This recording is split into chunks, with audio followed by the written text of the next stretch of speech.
Participants in this panel, The World We Want, are Vangala Jaya Ram from India, Gerhard Casper from Germany, Peter Hudson from the United Kingdom, and Jonny Antillon from the Philippines. The first voice you hear will be that of Vangala Ram from India. Ram, will you open the discussion for us?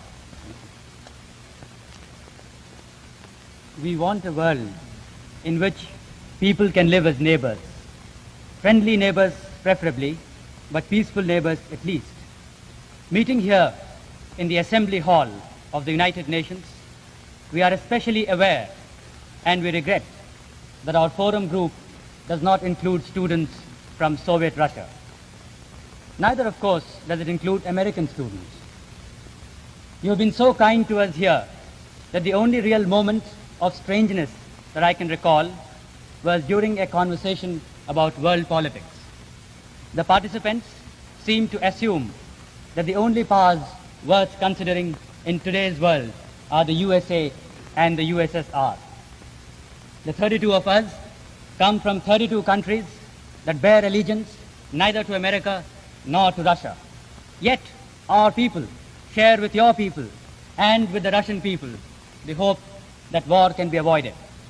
Maybe some of our lands or leaders, maybe even some of us, could help to build a bridge of understanding. That is why we find so precious this chance to lay before you our viewpoints on some of the problems that are troubling us all. By the way, Ram, I assume that when you speak of some countries serving as the bridge of understanding, I assume thereby that you are defending India's policy of neutrality? Johnny, I was not thinking of India in particular, but now that you have brought it out, I might as well defend her role. The events of the past few years have made it fairly obvious that India is particularly suited for such a role. For instance, in the case of the custodianship of the prisoners of war in Korea, India has also amply demonstrated her neutral character, her independent judgment. In fact, what is neutrality? It is synonymous with independence. Oh, I disagree with you, Ram. History shows that neutrality is synonymous with dependence. If the United States hadn't been so neutral before the outbreak of the last World War, she might have gone a long way towards avoiding it. Instead, America's future became dependent on the outcome of the war in Europe, so she was forced to take sides. Peter, the very example you select refutes your own point. It is the neutrality of America since her independence and throughout her youth which has brought her to the position which she is in today. But today she is not neutral. But she is strong. Oh, but today the neutral countries aren't the strong countries. They use neutrality to justify their weakness, either because they don't want to be strong or because they're too small to be strong. And there's a third reason. Neutral countries today are neutral because they think that by being neutral today, they will be strong enough tomorrow not to be neutral anymore.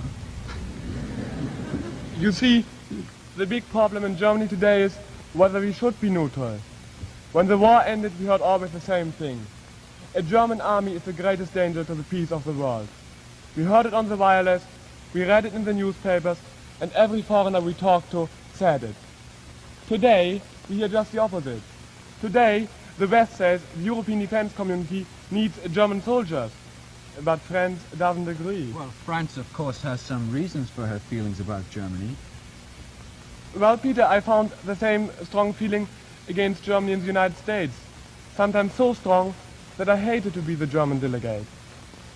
People always say the Germans haven't changed. Especially the German young people have changed.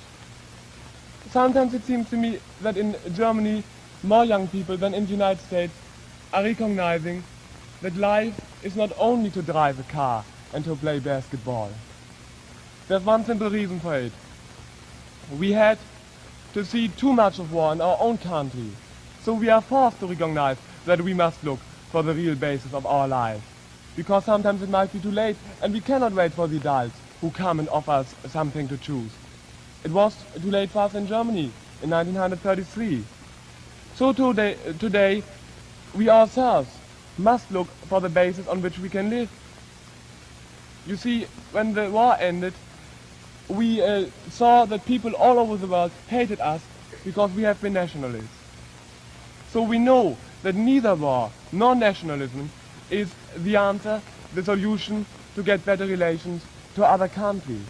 And Germany needs these better relations. Well, Britain too has had her post-war problems of relations with other countries, but they're of a different sort.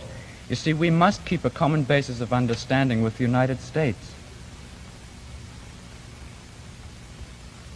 This means that realizing that each country is important to the other. You see, the very fact that the United States wasn't even discovered when we were already a world power, that makes it difficult for us to realize that America is ahead of us. Have you forgotten, Peter, that India was a world power when Englishmen were still living in caves? We hadn't discovered you then. Well, as I was saying, there are other causes of misunderstanding. You see, the American quick-fire commercial tactics, in our opinion, they're not applicable to world politics. And you become patient with us because we don't use the same tactics. Nor do you always recognize the difference in our two temperaments. Whereas the United States sees things in black and white, Britain sees the shades in between those two colors. You would solve any problem with a stroke of a pen, just like that, whereas Britain prefers to let time take a hand in the problem. There's another source of misunderstanding, and that's the inability of quite a lot of Americans to differentiate between communism and socialism. And that makes it difficult for me because I come from a welfare state.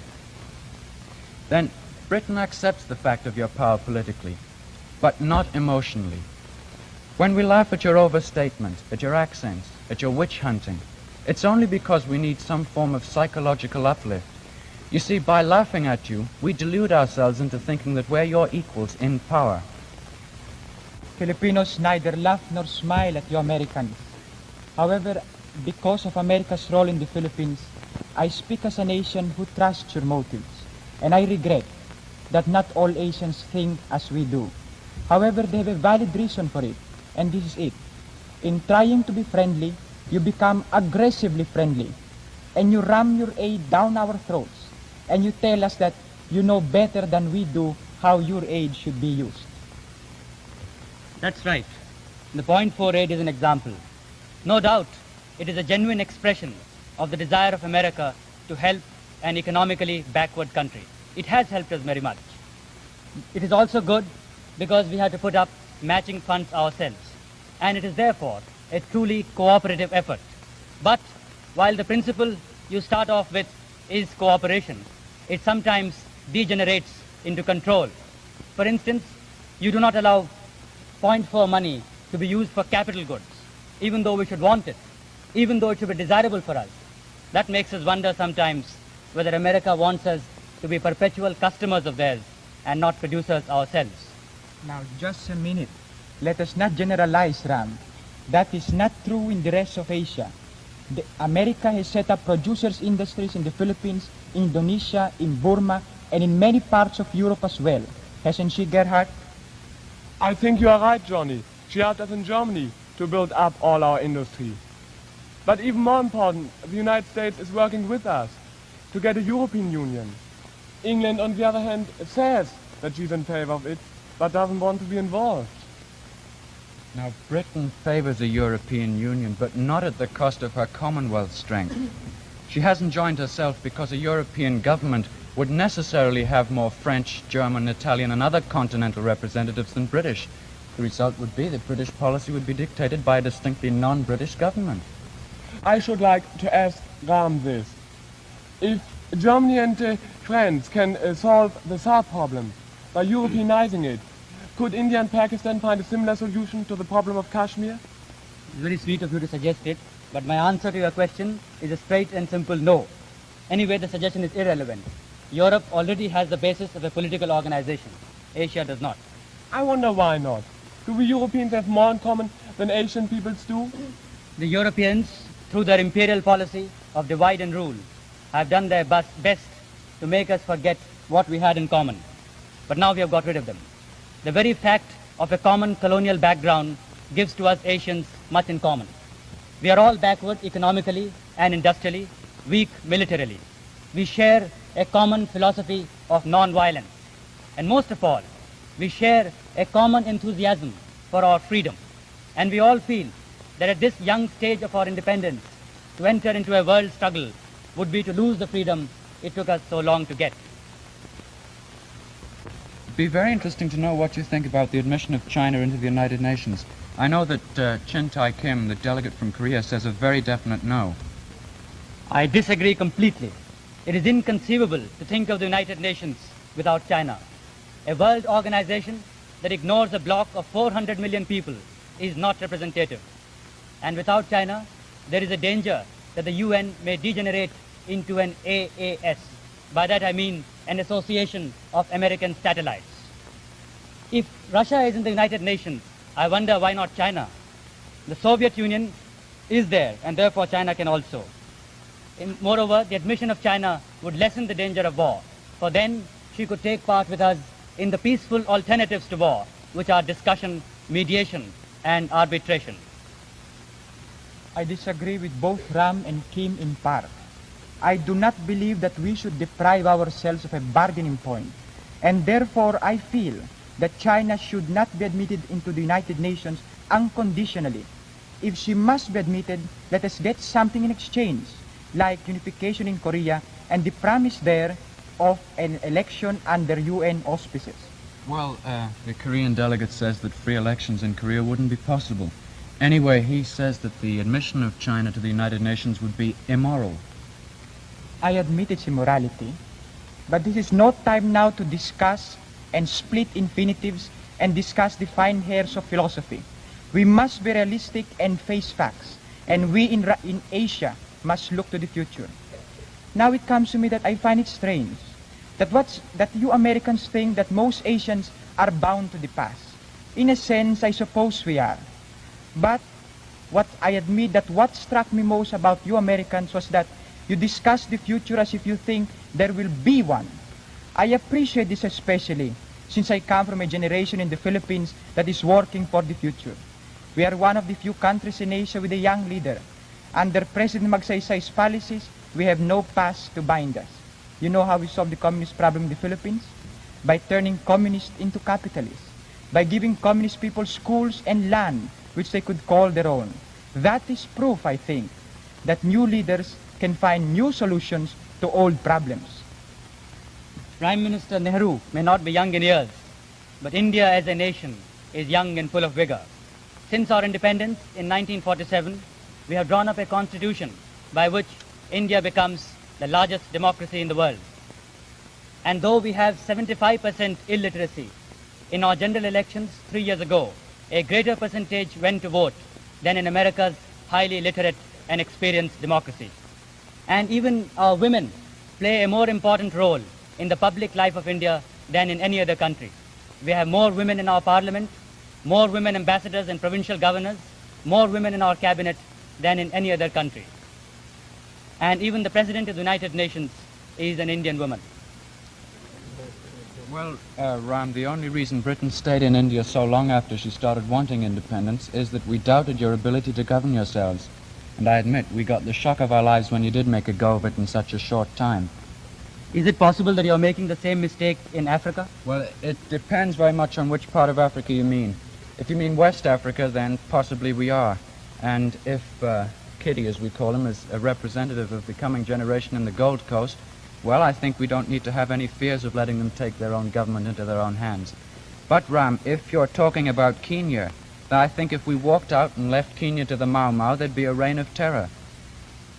But an interracial council has been set up in Nairobi a few days ago, in which an African holds a portfolio for the first time in any British East or Central African territory.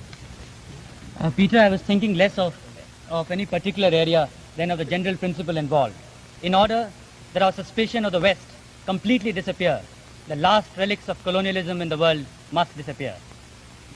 As an addendum to that, I'd like to say that here in the United Nations, we have a trusteeship council which is charged with the duty of taking over colonial areas. This answers effectively the excuse of most colonial powers today, that the reason they are where they are is that the people they govern do not know how to govern themselves. I believe that by turning to the trusteeship council more and more, we can get more used to the idea of a world organization. But Johnny, it is hard to get used to the idea of a world organization if you are not even allowed to be a member of it. In this group of 32 students from 32 countries, 9 are not members of the UN. As far as my country, Germany, is concerned, while we are waiting to get membership in the United Nations, we are at least doing something to get a European community. I think these regional groupings are a step toward accustoming nations to the idea of internationalism. Two events which have taken place during the last 3 months have made me very optimistic about the future of world peace. The first is the suggestion of President Eisenhower made to the United Nations in December for an international control of atomic energy. Frankly, at first I doubted the sincerity of this suggestion. But my visit to the United Nations on Tuesday last, along with other members of the forum group, has changed my belief. I am not only convinced of the absolute sincerity which prompted President Eisenhower to come out with that suggestion, but what is more, I am now certain that it is and can be the only lasting basis for world peace, and as such is inevitable. The second event of importance, which took place a couple of weeks ago, was the recent Moscow statement that an atomic war means the end of civilization.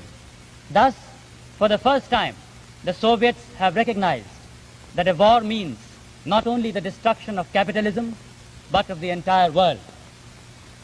This mutual recognition from both sides that a war means the annihilation of civilization is very significant. It has to be recognized that the United Nations today represents the hope of mankind. It is a concrete translation of man's desire for peace. In that sense, it is the culmination of historical experience and the logical outcome of man's sublimest efforts. If nothing else, it affords a common platform where people of divergent views can sit together and talk over their differences. And isn't that a better alternative to war? No doubt, the United Nations is not perfect. For instance, I feel that if the following amendments to it are made, it could become a more effective agency. 1, if all federations and blocs within the United Nations are dissolved. 2, if the veto power is abolished. 3, if all independent nations are made full and equal members of the United Nations through their real governments and not through imaginary ones. 4, if there is representation on the basis of population. This, of course, would mean that the white people would be greatly outnumbered, a fact which has to be faced sooner or later. Asia has now a more important and decisive role than the power blocs want her to have. This is the time that the Asian nations must combine by having a common policy of independence in world affairs. No Asian nation must allow herself to become a satellite either of America or of Russia. No one but Asia, through a joint endeavor, can avoid a world war.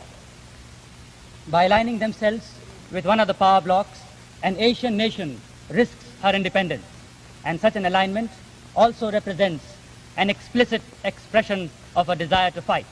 But that is not what the people of Asia want now. They are young and need to develop themselves economically to a full stature and not engage in a world struggle. If possible, Asia will do her best to avoid a world war. If not, she will try to keep out of it. The conflict today is not between communism and capitalism, or between totalitarianism and democracy, or between freedom and slavery. The conflict really is between the haves and the have-nots, between the few who have plenty to eat, who live in good homes, who are educated, who have medical facilities, and between those millions and millions of people in Asia and elsewhere who do not have enough to eat, who are unemployed, who sleep on road pavements, who are denied the chance of going to school, and who have no means to defend themselves against disease. And much of this due to hundreds of years of colonial domination. This maladjustment of human relations cannot be the permanent and lasting basis of world peace.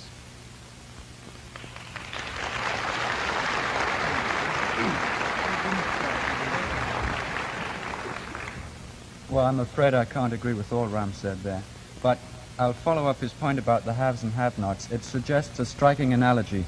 The position that the world's reached today was reached by Britain at the time of the Industrial Revolution.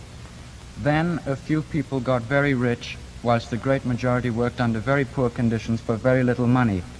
And this gap between the rich and poor grew.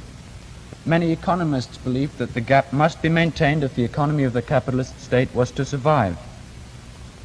Well, Christians were hurt at this and they began to help the poor. That was philanthropy. Then the fact had to be faced that this gap wasn't necessary to maintain economic stability. Then the government took a hand in it. The alleviation of the condition of the poor became the concern of the national government. An income tax was introduced to better the conditions of the poor. And to meet the cost, men with certain incomes contributed to the government towards that income tax. Now, to complete the analogy, the time has come for the rich countries of the world to face the fact that the gap between themselves and the underdeveloped countries isn't necessary to maintain world economic stability. They are realizing this to some extent, to the extent of Point 4 and the Colombo Plan. But these individual countries are just philanthropists. The United Nations here is the great hope, but at present they're relying on voluntary pledges from various countries. Now, why can't wealthy countries do as they did within themselves when they reached a similar state of affairs? Why can't there be under United Nations auspices a form of international income tax where nations with an income over a certain amount can contribute, for example, 2 or 3% of their income in a form of tax payable to the United Nations? This tax would pay for development in Asia and Africa and the Middle East, where the costs are too high to be borne by individual countries, and any hope of a quick profit is very dim indeed. Development must be an effort of cooperation on behalf of the wealthy countries through the United Nations. Then no obligation will be felt by any small country towards any great single power, and therefore there'll be no reluctance to accept aid. Like national income tax, it'll become both an act of self-interest and at the same time of justice. I like what Peter says. Income tax always touches me in a very tender spot. And when an Englishman speaks of paying out money, then things can be as bad as they seem. Usually, whenever I discuss with people the kind of world we want, they astonish me by describing an utopia without chaos. They tell me of a world where a man can lounge around with a pipe in one hand and a book in the other. As for me, I like this world. I like the strivings and the plans of this particular century, for it makes me feel like being a part of a wonderful and exciting experiment. I marvel that not everyone realizes how fortunate he is to be alive today. Here we are on the threshold of realizing the communion of nations. Here we are, favored spectators at the unveiling of some of nature's most precious secrets, and we are closer to the stars than we've ever been. However much I like this world, I still believe there is one thing it can do without: war. Perhaps my reasons are selfishly personal. Perhaps I exaggerate the impact of war. But I survived one war, and I know how it feels. I know what it is to be afraid of nothing and yet everything. I know what it is to crouch in a shelter's corner, not knowing if the next bomb would be my own. I admit that war has given us many times the necessary push to do many things that might not have been done otherwise. But still I hate war for its general uselessness. I hate it because every time we have one, we rob ourselves of time which we could have used in building and not destroying. If I had lived before the A and H bombs, I might be less optimistic of the future. But I feel that we shall enjoy peace, because I believe and I feel deeply that no nation shall start a war which none can possibly survive. With the weapons now in our hands, and if we start another world war, there can be no distinction between loser and victor. I do not want a future which we are sure of shall be rosy, because I believe that I like the suspense which gives to life its only true zest. If we must lose, I do not want to be disheartened in advance. And if we must win, I do not want to be bored by knowing so beforehand. I believe that if there is one thing we deserve the pleasure of anticipation. I believe that this world we have deserves a vote of confidence. With its dirt and cleanness, its ups and downs, and its total unexpectedness, it has given to us, through variety, more pleasure than pain. This particular century deserves special credit. Whatever else it may be, it is still the broadest, the most exciting, and the most promising of all the centuries that have gone by. May this world always have its troubles except one. May it always be as challenging as it is. May it always have the scope and panoramic view that each one of us can have in it. May it always be, and may it never be, a place, a soft place for soft people with soft heads. For I believe that we need the challenge, constant challenge, to bring out the nobility that is in each one of us. With such a world of such challenge and scope, our lives might never be complacent, but they shall certainly be worth living.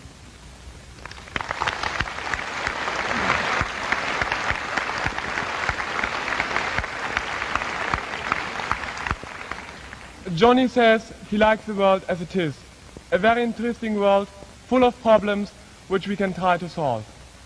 I must say, there are students in Europe the same age as Jonny and me who don't think that way, because they are not free, because they aren't allowed to discuss and solve the problems we have. Until these problems are solved, we don't have a life that is worth living. In America too today, I think you have problems you should solve quickly. Many people in America don't see the danger that freedom is in today as well as somebody coming from the outside. You fear American communists, but you also should really fear people who try to save you from these communists. I'm told the last years of the Weimar Republic, Hitler got power because he frightened the people by the danger of communism. And the people followed him to be saved from communism. And while we were not seeing what we were looking at, he took our freedom away. I like the United States, a country of freedom and of problems, because your problems prove that you are free. And that is one of the most important facts I will take back with me to my country. As a summary of my forum experiences, I would like to say to you, the world we want is for me still the world of freedom, of peace, and of tolerance, of international understanding and equality of right. This doesn't depend in the first place on the politicians, but on the people like you and me. We will never get the world we want if there are people in Germany who hate the Jews, or in the American people who hate the Germans. But we will get it if we first think about our own mistakes and then about the things other people have done wrong. Why do I believe in the future? Because it was possible for me as a German to be together with the Israeli delegate during Brotherhood Week in the United States, as a German who's together with a very good friend. As long as young people have this opportunity, we must believe in the future, because the day will come, we young people will take over governments. This sounds optimistic, very idealistic, but I'm sorry, I believe in it.